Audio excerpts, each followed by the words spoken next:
She was invisible, the ghost at the party, laughed at by her own ex-husband and his new billionaire heiress wife. She stood there clutching a lukewarm glass of champagne, her simple vintage dress a mark of shame in a room dripping with diamonds. Every eye at the Golden Gate Patrons' Ball was on her, waiting for her to break, waiting for her to run. But they weren't prepared for what happened next. They weren't prepared for him. The one man in the room more powerful than all of them combined. And he was walking right toward her. The air at the Legion of Honor was thick with the scent of tuberose and old money.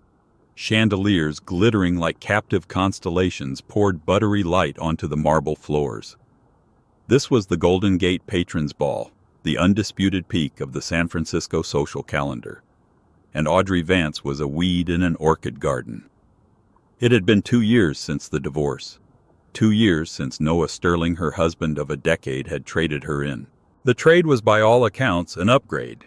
He had swapped Audrey, a moderately successful ceramicist with a quiet laugh and laugh lines, for Danielle DeWitt, an heiress, with a face untouched by emotion and a trust fund that could destabilize a small nation.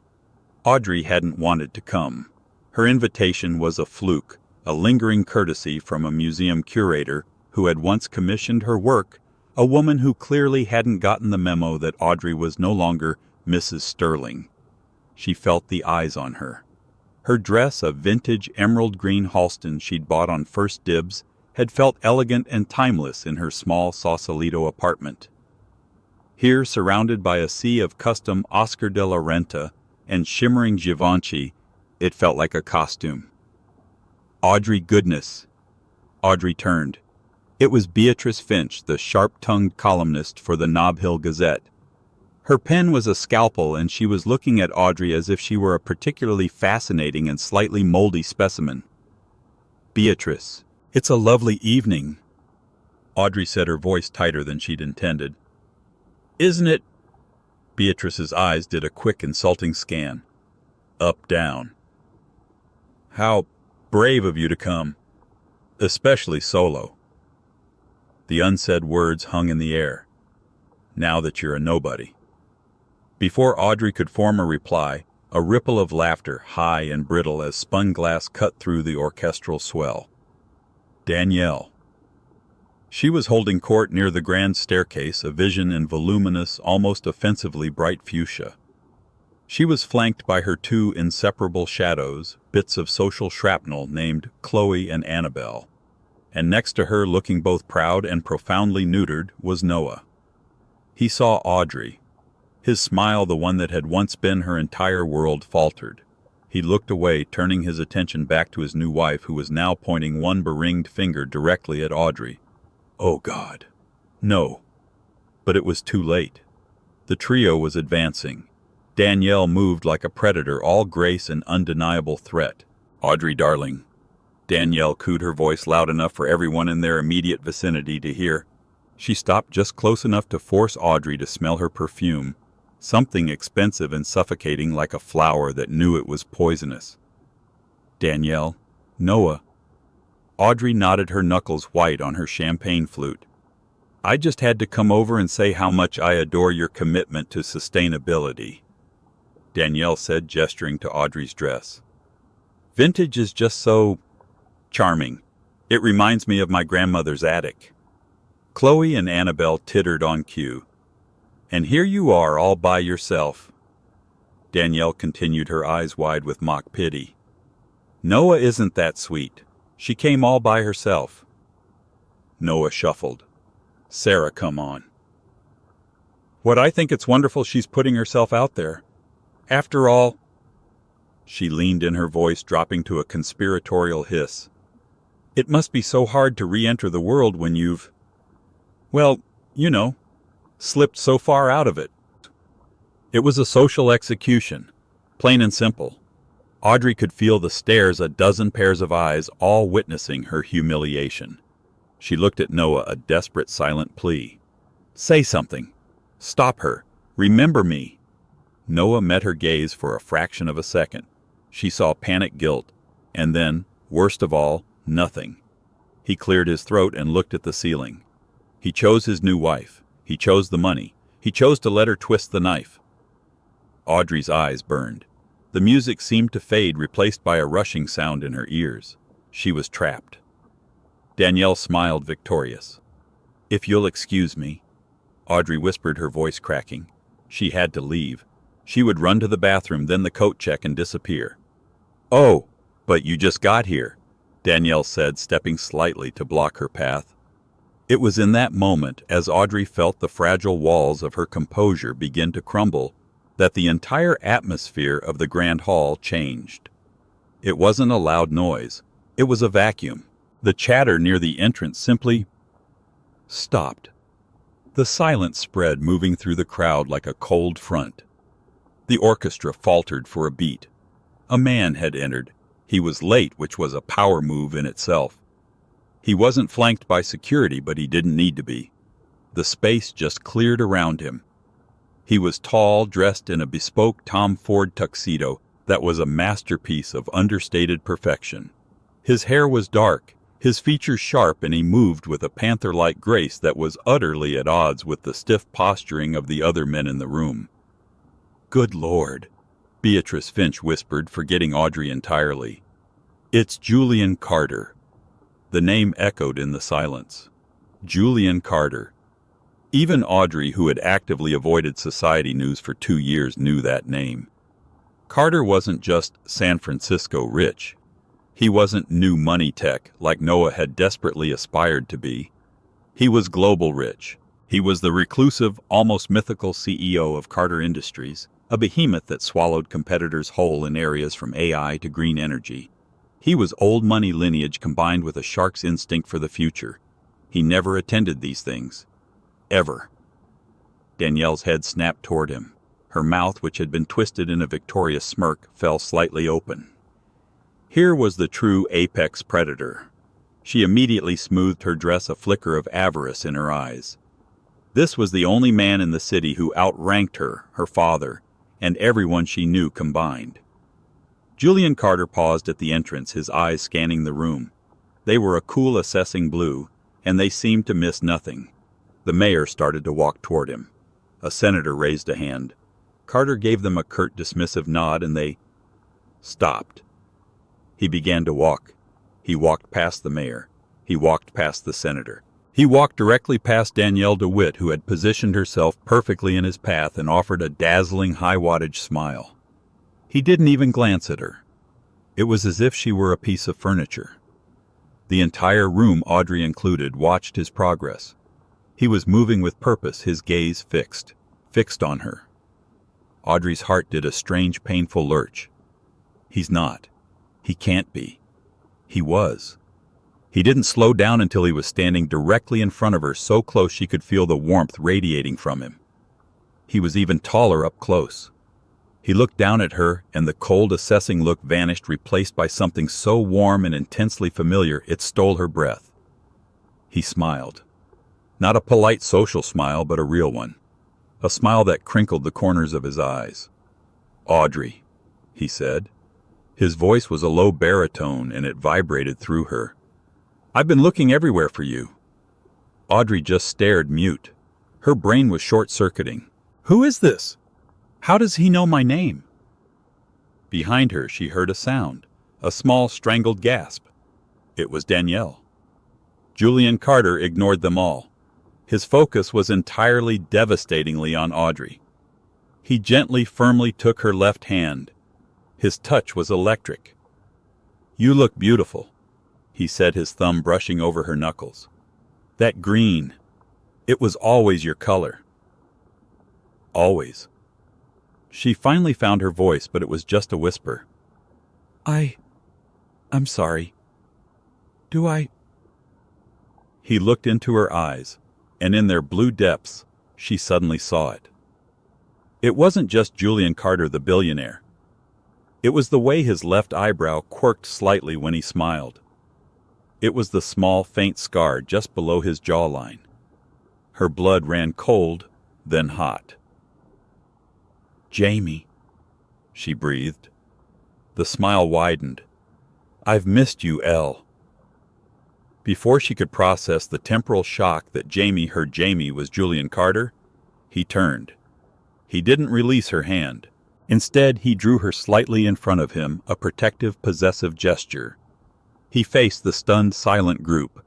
Noah was as white as the marble columns. Danielle's face was a grotesque mask of confusion and pure, unadulterated rage. Beatrice Finch had her phone out, but her hand was shaking so much she couldn't possibly be typing. "Beatrice," Julian said, his voice now carrying the cool command she'd first seen. "Wonderful to see you. I trust you'll be the first to congratulate us." He looked at Noah, his eyes flat and cold. "Noah, Danielle, you remember my fiancée, Audrey." There is no sound quite as specific as a Baccarat crystal champagne flute shattering on a marble floor. It was Danielle's. The crash echoed in the profound, stunned silence of the ballroom. 100 conversations stopped. The orchestra, attempting a transition into a piece by Vivaldi, petered out into a confused scrape of violins. Fiancé. The word hung in the air, supercharged, impossible. Audrey's head was spinning. Fiancé Jamie Julian Carter. It was a cascade of information her brain couldn't parse. She felt a wave of dizziness, and Julian's grip on her hand tightened, steadying her. "What did you say?" Danielle's voice was a venomous rasp. She had forgotten to be charming. All the finishing school polish was gone, revealing the raw, spoiled entitlement beneath. Noah just goggled, his mouth opening and closing like a fish.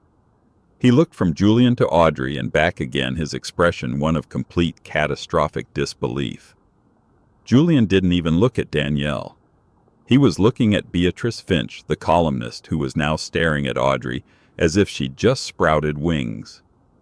"I said," Julian repeated, his voice calm and clear, cutting through the stunned room, "that I am here tonight with my fiancée, Audrey Vance.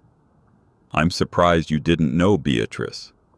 I thought you were supposed to be on top of these things." It was a public rebuke, a dismissal of the woman who held the power to make or break social careers. Beatrice Finch turned a dull, mottled red.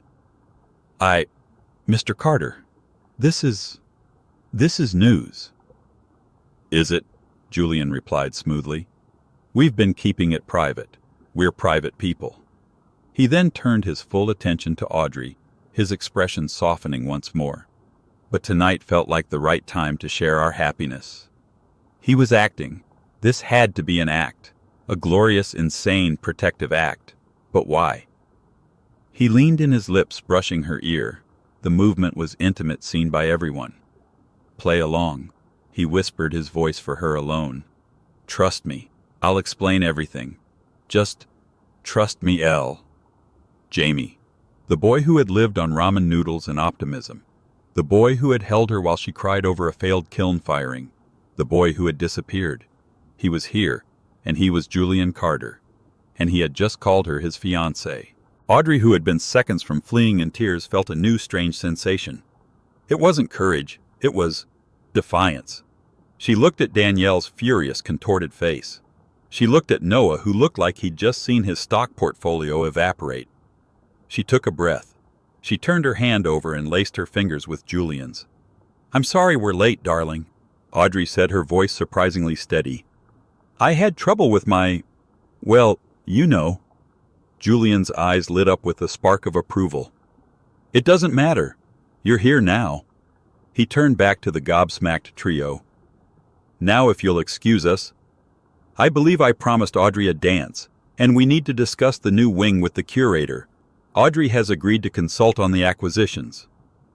He didn't wait for a reply. He simply put his hand on the small of her back and steered her away. The crowd didn't just part. It practically recoiled, as if from a source of immense heat and light. They walked past the shattered glass of Danielle's flute. They walked past a visibly trembling Beatrice Finch, who was now typing furiously into her phone with both thumbs. Audrey didn't look back. As they reached the center of the dance floor, the orchestra, jolted back to life, began to play a slow, sweeping waltz. Julian pulled her into his arms. "My God, Jamie," she whispered, her head spinning as he expertly led her into the steps. "What have you done?" "I'm not sure," he whispered back, his hand warm and firm on her waist. But look at me, Elle. Don't look at them. She met his eyes, the familiar blue, deeper perhaps, wiser, more pained, but still Jamie. You're Julian Carter. She stated the fact, still feeling alien. I am, he said. And I'm your fiancé. You are. For tonight at least, he said. Unless you'd prefer not to be. She looked over his shoulder. Every single person in the room was staring at them, not with pity, not with contempt, but with awe, confusion, and a frantic, desperate curiosity. Danielle was being forcibly dragged away by Noah, her face a mask of thunder. Audrey looked back at Julian. No, she said, a slow, dangerous smile touching her own lips for the first time in years. For tonight, I am most definitely your fiancé. Julian danced her through one song, a polite, formal waltz that felt anything but. His hand on her back was a brand. The entire ballroom was a blur of out-of-focus faces all turned toward them. The power dynamic of the room had not just shifted, it had been detonated. Audrey Vance the Ghost was now the sun around which every satellite suddenly desperately wanted to orbit.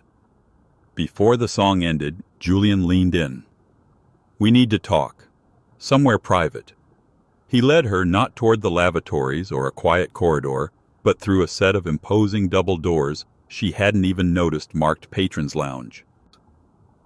A security guard built like a refrigerator saw them recognize Julian and simply unclipped the velvet rope holding the door open.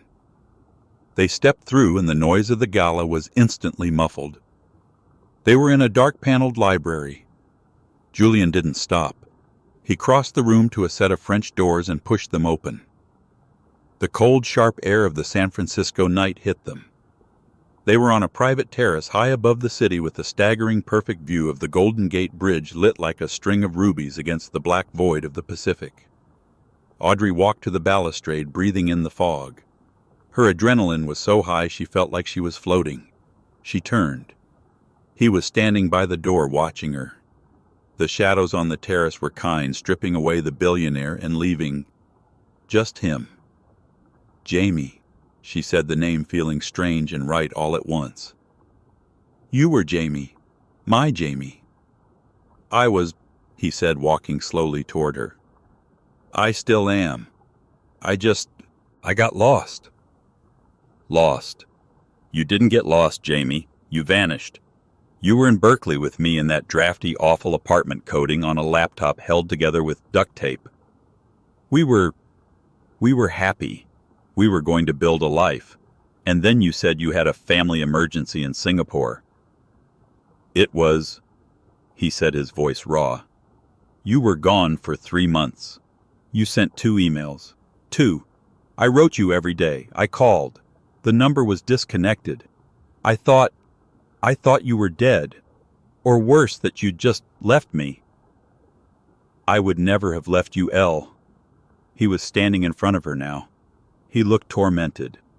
What I told you was the truth, just not the whole truth. It wasn't an emergency. It was a hostile takeover, my uncle. He was trying to liquidate Carter Industries and sell it for parts after my father's accident. Audrey's mind flashed back. Your father, you said he was an engineer. You never... He was, Julian said with a bitter laugh. He engineered a global logistics empire. I am Julian Carter, as in Carter Industries. I never told you because... God, Elle. I was 22. I was terrified. Everyone I'd ever met only wanted the name. They wanted the money. And then I met you in a life drawing class you were acing, and I was failing.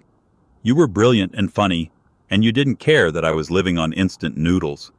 You saw me. You saw Jamie, and I was so desperate to just be Jamie for as long as I could. He ran a hand through his hair. When I went to Singapore, my uncle froze my personal accounts. He cut my lines of communication. It was a war, Audrey. A brutal, ugly war. It wasn't 3 months. It was 8.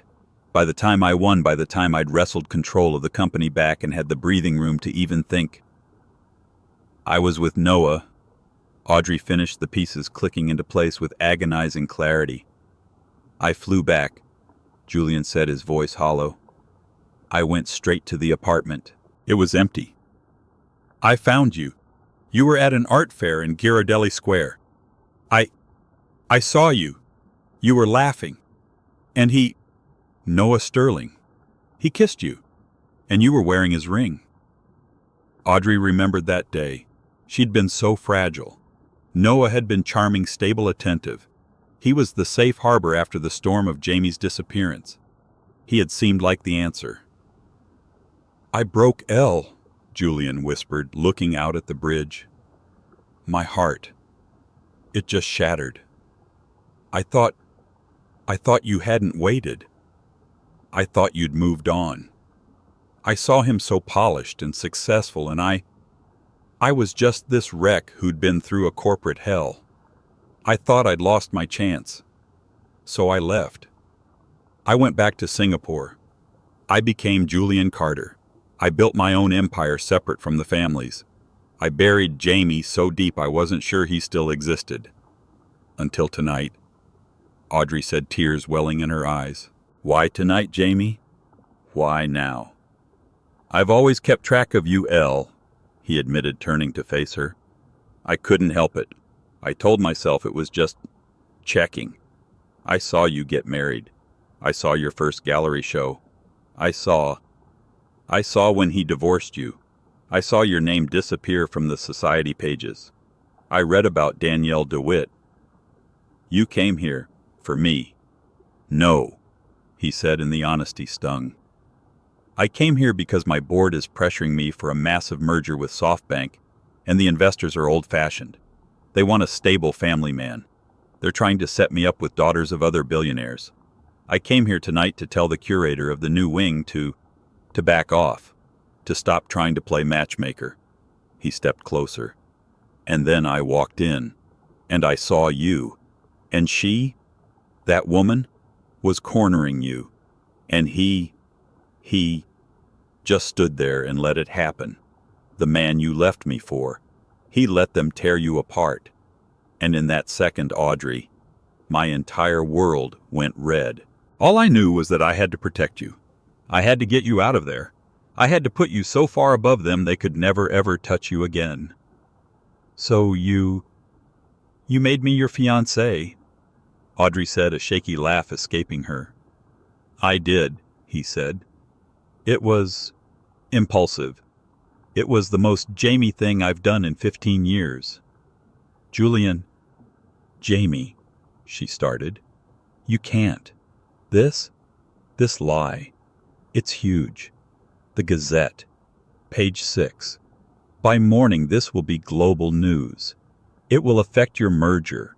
It will affect everything. I know, he said, and I don't care. But you did it to save me. I can't let you. Shh. He gently touched her face, his fingers tracing the line of her jaw. It started that way. It started as a shield. But the moment I said it, the moment I said my fiancée Audrey, I realized something else. He looked deep into her eyes. I realized I've been a damned fool for 15 years. I should have fought for you. I should have come back from Singapore, kicked his door down, and told you the truth. I let pride and heartbreak make my decision. I am not making that mistake again. Before Audrey could respond, the terrace doors flew open with a bang, slamming against the library wall. What in the hell do you think you're doing? Noah Sterling stood there silhouetted against the light. He was drunk, and he was shaking with rage. Noah stormed onto the terrace, his face a blotchy, furious red. His tie was loose, and he was holding a tumbler of whiskey so tightly his knuckles were white. Fiancé, he stammered, jabbing a finger first at Audrey, then at Julian. You think you can just take her? Make me look like a fool. Audrey instinctively stepped back, but Julian didn't flinch. He simply stood, a calm and dangerous monolith between Audrey and her ex-husband. You're drunk, Noah. Julian said, his voice flat. Go back to your wife. My wife, Noah laughed, a broken, ugly sound. My wife is currently in the ladies' room hyperventilating. Do you know what you just did? You just humiliated Danielle DeWitt. In public. Do you know what her father will do to my new fund? You ruined me. Audrey stared, sickened.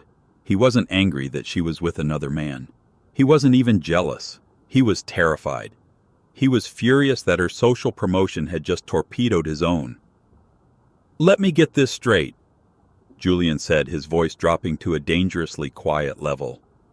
You are angry not because you lost Audrey, but because you backed the wrong horse. Noah sputtered.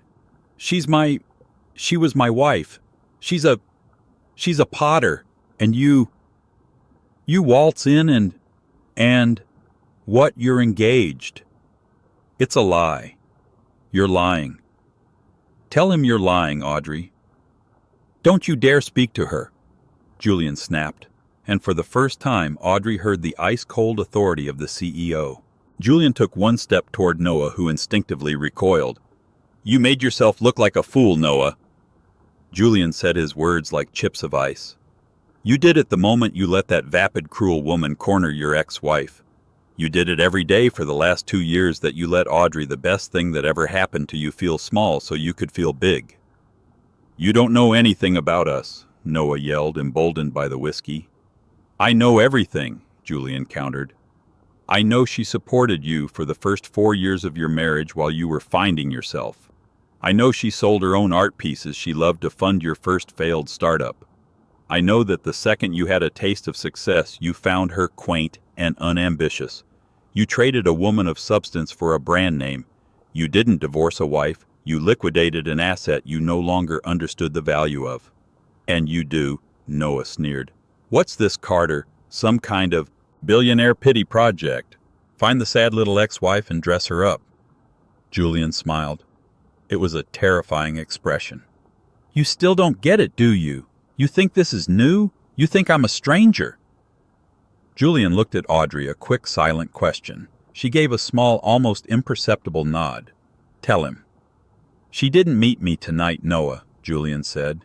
I met Audrey Vance 15 years ago in Berkeley. We lived together. We were in love. She knew me when I was Jamie, a broke coder in a drafty apartment. She loved me. Not the name, not the money. Noah's face went from red to a sickly pale gray. The comprehension dawned with dawning abject horror.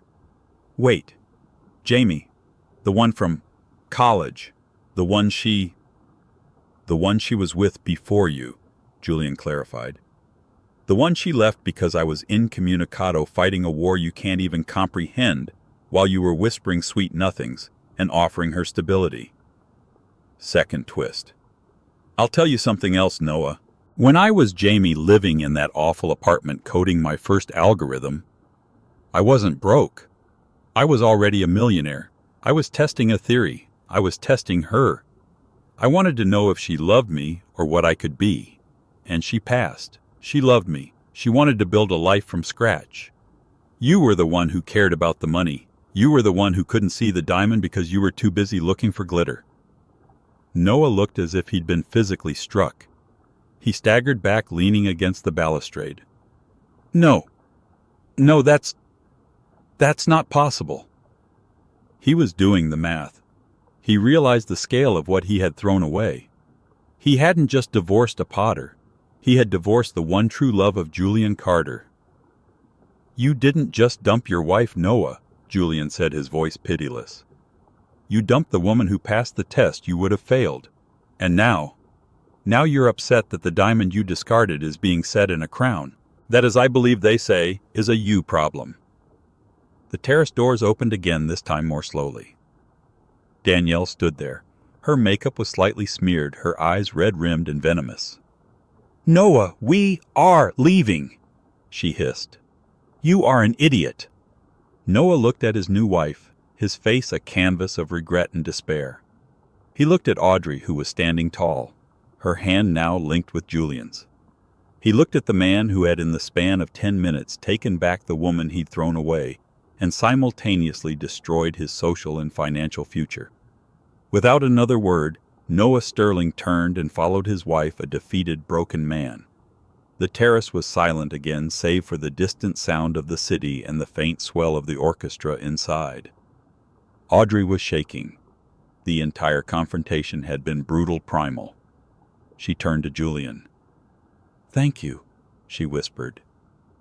"Jamie, that was... I've never had anyone stand up for me like that. Not even... Well, he never deserved you," Julian said simply. He took off his tuxedo jacket, and in a gesture so familiar it made her heart ache, draped it over her shoulders. It was warm and smelled faintly of him. "But Julian," she said, huddling into the jacket, "what you said, it's still a lie. We're not engaged. You've just torpedoed your SoftBank merger and declared war on the DeWitt family. For a ruse. To save me from a moment of embarrassment." "It wasn't a moment," he said, turning to look at the bridge. "It was the sum of 2 years of moments. And as for the merger, let me worry about that." "No, I can't let you. Tomorrow you can release a statement. Say it was a misunderstanding, that I'm just an old friend. I'll go to Napa for a week. I'll disappear. They'll forget." "Will they?" He turned back to her, his expression unreadable in the dim light. "And will you go back to being the ghost? The invisible woman?" I don't know." He took her hands. "I have a confession, Elle. What I told Noah was mostly true, but I wasn't just protecting you tonight. I was being selfish." "What do you mean, Yee? The merger, the board. It's all true. They've been pressuring me to marry for a stable image. They've paraded a line of suitable bloodless heiresses in front of me for months. I've rejected them all. My board is unhappy. They see a single 40-year-old CEO as a loose cannon, a liability." He took a deep breath. "When I saw you tonight and I said those words, my fiancé, it wasn't just a shield for you, it was a shield for me. And the second I said it, I knew it was the only answer." Audrey pulled her hands back. "So, what you want to use me? You want me to be your stable image?" The accusation hung in the cold air. "No," he said, his voice pained. "No, that's not... Elle, look at me." She met his gaze. He was vulnerable. The billionaire was gone. This was Jamie. "This is a crazy idea. It's insane. But what if we made it real? Not a lie for the press, but a real engagement. A chance. We're not those kids in Berkeley anymore. We're two different people shaped by a lot of pain. But maybe we could be something better. I don't want a pretend fiancé Audrey. I don't want a stable image. I want you. I want to see if Jamie and Elle still exist." Audrey was speechless. This was not a rescue. This was a proposition. I need time, Jamie. This is everything, all at once. My ex-husband, you, your life. "I know," he said gently. "I'm not asking you to marry me tomorrow. I'm asking you to not run, to stay, to let me court you, to let me show you who I am now, and to relearn who you are." He reached into his pocket. Audrey's heart stopped. He pulled out a ring. But it wasn't a small, simple ring. It was without a doubt the most magnificent, terrifying diamond she had ever seen. It was a flawless 10-carat Asher cut set on a simple platinum band. It blazed even in the dim light of the terrace. "Oh, Julian, no," she whispered, recoiling. That's not me. That's Danielle." "I know," he said, his lips twitching. "This was my grandmother's. It's the Carter ring, the one my board wants to see, the one the world expects." He held it out. "I'm not asking you to wear this for me, or even for us. I'm asking you to wear this for them." He nodded back toward the ballroom. Wear this as armor L. Wear it as a shield. Let it be the thing that stops the whispers and the pity. Let it be the thing that gives you the space you need to think. He wasn't proposing. He was arming her. Slowly, Audrey looked at the ring. It was a fortress. It was a statement. It was everything she'd just been humiliated for not having. She held out her left hand.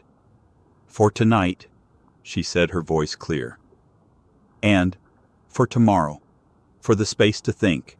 He smiled a true brilliant smile. For as long as you need. He slid the ring onto her finger. It was heavy. It was cold. It was impossible. It's a bit large, she whispered. It'll stop traffic, he agreed. Ready to go back in. Audrey. Vance took a deep breath, the weight of the Carter diamond on her hand, the weight of Julian's jacket on her shoulders. She looked at the man beside her, a ghost from her past, a stranger, and terrifyingly her future. Yes, she said. When they re-entered the ballroom, the effect was instantaneous. The orchestra was playing, but the music was secondary to the furious, hushed gossip. Beatrice Finch, the columnist, saw them. Her eyes zoomed directly to Audrey's left hand. Her jaw dropped. Audrey Vance, the ignored ex-wife, was no longer a ghost. She was a queen, and she had just taken the throne. The next morning, Audrey's small, sunlit apartment in Sausalito felt like the eye of a hurricane. The world outside had not just noticed her. It had detonated in her name. Her phone, which she'd finally retrieved from her purse at 3 a.m., was a smoldering brick of notifications. It had vibrated itself off the nightstand twice before she simply put it on silent, watching the screen light up with a relentless, silent strobe of calls and texts. It was a beacon of a life she didn't recognize. Her laptop, open to the Nob Hill Gazette, was headlined by a fawning, breathless column from Beatrice Finch. The title was set in an obnoxiously large font. Carter's surprise heiress, reclusive billionaire Julian Carter, engaged to artist Audrey Vance. A love story for the ages. A love story for the ages, Audrey muttered, sipping her tea. She wrote that 6 hours after wanting to see me publicly executed. The article was a masterpiece of social revisionism, painting Audrey as a brilliantly talented reclusive artist, rid poor, and a mysterious figure, rid invisible, who had clearly been in a secret passionate love affair with the world's most eligible bachelor for years. Beatrice had, of course, sensed their deep connection from the moment she saw them. It was everywhere. Page 6 had a grainy photo snapped from across the ballroom of Julian sliding the massive Asher-cut diamond onto her finger. The Daily Mail had a rival, even blurrier shot of Noah Sterling, his face a mask of apoplectic rage, being physically steered out of the gala by a furious-looking Danielle. Forbes had already published a 1,000-word speculative piece on what this surprise union with an unknown meant for the upcoming SoftBank merger. Her email inbox was a similar disaster zone. It was a digital stampede of people who 24 hours ago wouldn't have given her the time of day. The most galling was from Galerie Antoine in the financial district.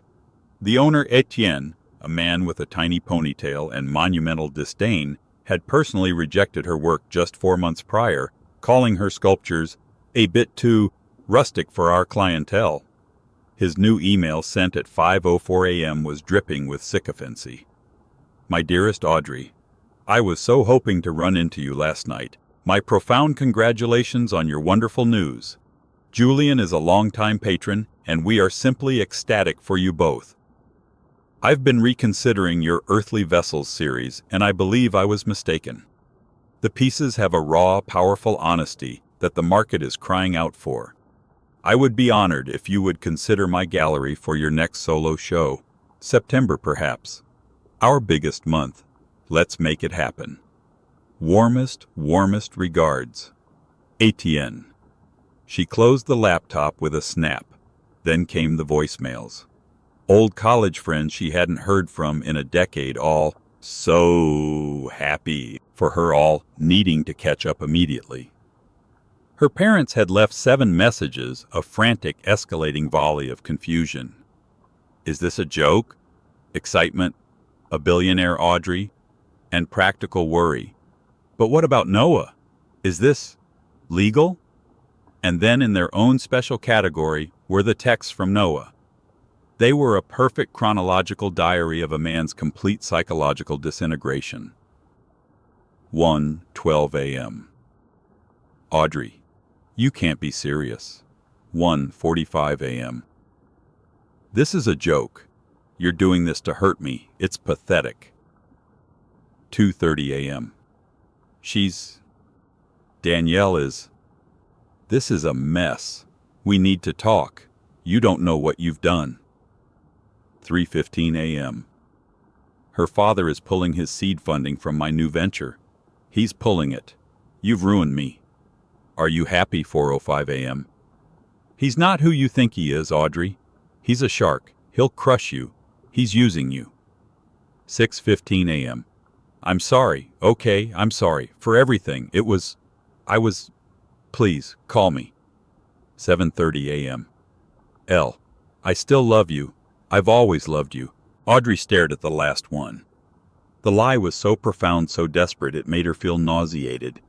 She held her thumb over the block button, then stopped. Not yet.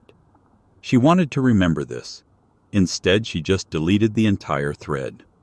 She walked to her window overlooking the gray-green waters of the bay. She was wearing an old paint-stained sweatshirt and leggings, but on her left hand the Carter diamond felt like a beautiful, heavy monster. It was cold. Every time she moved, it caught the morning light and threw blinding, arrogant prisms of color across her walls. It was a fortress. It was a cage. The night had been a surreal whirlwind. After Noah and Danielle's disastrous exit, Julian had been the perfect gentleman. He'd stayed for another 45 minutes, just long enough to be seen. He'd introduced her to the museum's curator as my fiancée, the artist Audrey Vance, and the woman had nearly fainted with delight, immediately promising to commission a piece for the new atrium. Then he had driven her home not in a Rolls-Royce or a Maybach, but in a quiet, dark gray Audi. He'd walked her to her door, his tuxedo jacket still draped over her shoulders. The silence in the car had been thick, not with awkwardness, but with 15 years of unsaid things. At her door he'd taken her hand. He hadn't tried to come in. He'd just looked at her, his expression one of profound, unreadable emotion. Sleep, he'd said, his voice low. The world will be loud tomorrow. Ignore it. I'll call you in the morning. We'll just have coffee. Away from all this. He'd leaned in and kissed her, but not the way she'd half expected, half feared. He'd kissed her on the cheek, a gesture of simple, profound tenderness. Now in the quiet of her apartment, she was still wearing his jacket. It was on the back of her chair, smelling faintly of him, a scent of expensive wool, cold night air, and something else. Something familiar. She was nursing her second cup of tea, her mind a jumble of past, present, and an impossible future, when there was a knock on her door. Not the buzz from the downstairs lobby. A sharp, direct knock on her actual apartment door. Audrey froze. Her blood ran cold. The press. They found me. They've gotten past security. Her sanctuary was breached. She crept to the door, her heart hammering. She looked through the peephole. Her breath caught. It was him. No security. No suit. He was wearing dark jeans, a simple charcoal gray Henley that stretched across his shoulders, and the same worn brown leather boots she remembered from 15 years ago. He was holding a cardboard tray with 2 large paper cups. She unlocked the deadbolt, her hands shaking, and opened the door. He smiled. Not the cool, assessing smile of Julian Carter, not the polite, charming smile from the gala. It was the Jamie smile, the one that was slightly crooked, the one that crinkled the corners of his eyes. I figured you'd be out of coffee, he said. I brought Blue Bottle.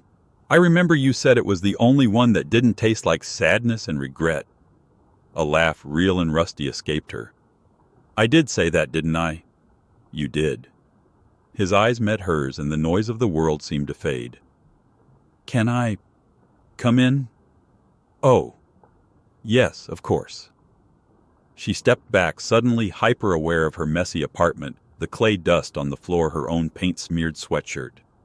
He stepped inside and his presence seemed to fill the small space. But he didn't look at the mess. He looked at her world. His eyes traced the shelves full of books. He walked to her work table, gently touching a small, flawed ceramic bird.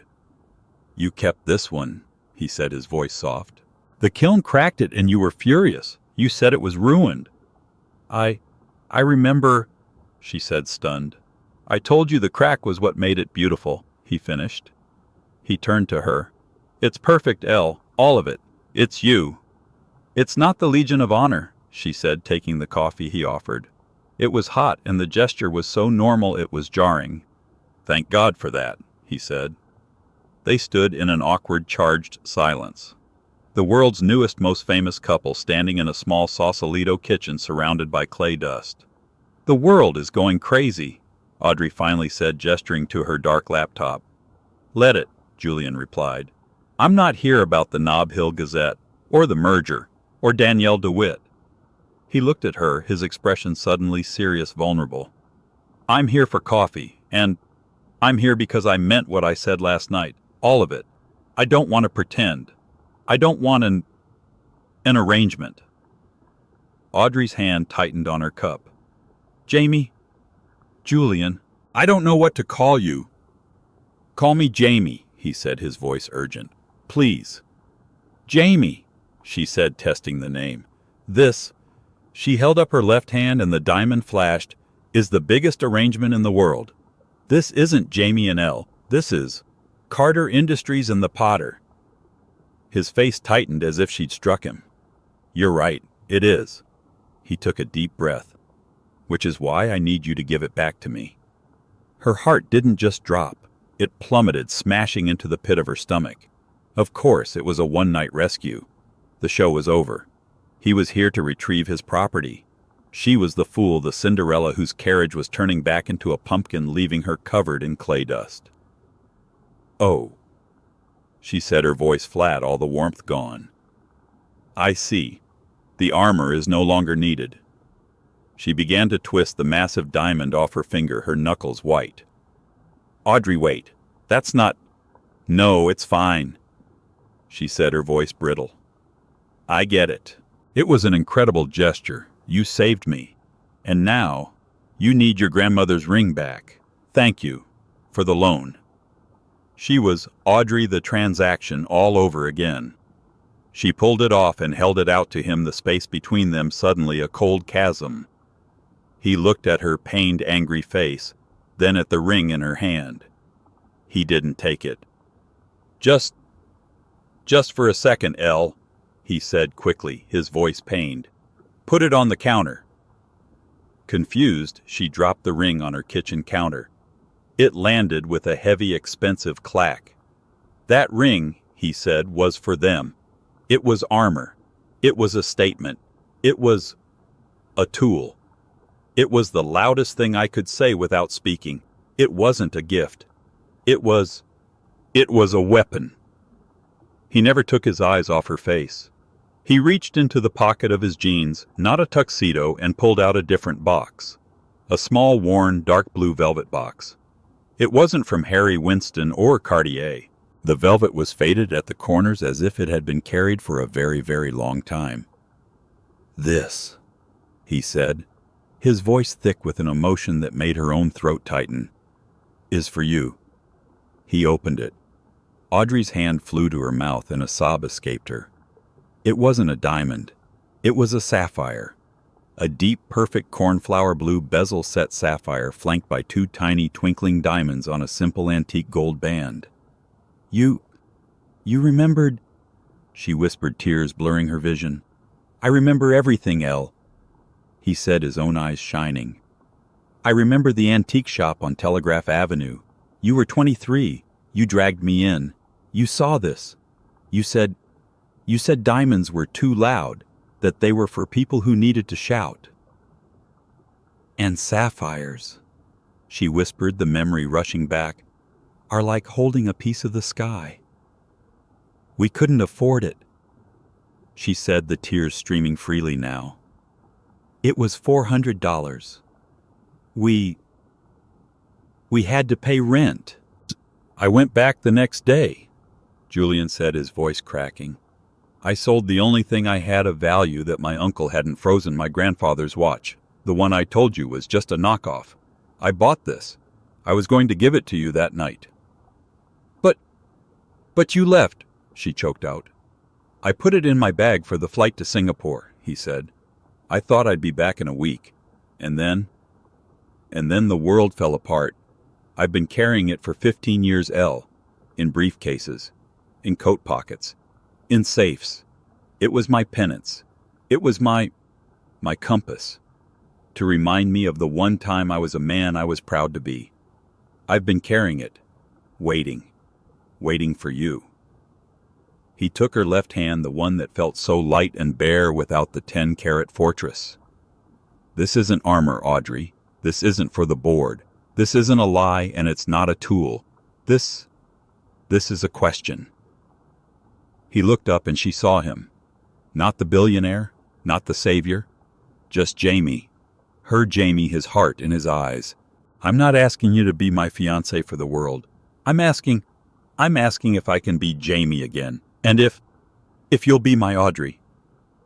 She was sobbing now, a messy, cathartic, cleansing cry for the girl she'd been and the woman she'd become. She didn't say anything. She just nodded, her entire being shouting the word. Yes, she finally whispered. Yes, Jamie. Yes. He smiled a smile of pure, unadulterated relief and slid the sapphire onto her finger. It fit perfectly. It wasn't cold, it wasn't heavy, it was warm. It wasn't a cage, it was a home. He pulled her to him and he kissed her. It wasn't a chaste kiss on the cheek. It was 15 years of waiting, of regret, of fame, of loneliness, and of a future that had impossibly found its way back to them. The parenthesis of 15 lost years was finally closing. On the counter the Carter diamond lay forgotten, its fire dimmed by the morning sun. Outside the world could clamor and speculate. The phones could ring. The Danielles and Noahs of the world could rage. It didn't matter. The diamond had been a statement to the world. The sapphire was a promise to her. The ghost at the gala was gone. And Audrey Vance was finally truly seen. Audrey's story isn't just about revenge. It's about being seen. It's about how the people who broke you can never be the ones to define you. The world tried to tell her she was nothing but the right person. The person who reminded her she was everything. What do you think Danielle and Noah did the next day? Do you believe in second chances, even with a 15-year gap? Let us know your thoughts in the comments below. We read every single one. If you loved Audrey's journey from an invisible ex-wife to the most talked about woman in the city, please hit that like button. It truly helps our channel and tells us you want more stories just like this. And if you haven't already, please subscribe and ring that notification bell so you never miss a single dramatic twist. You won't believe whose story we're telling next.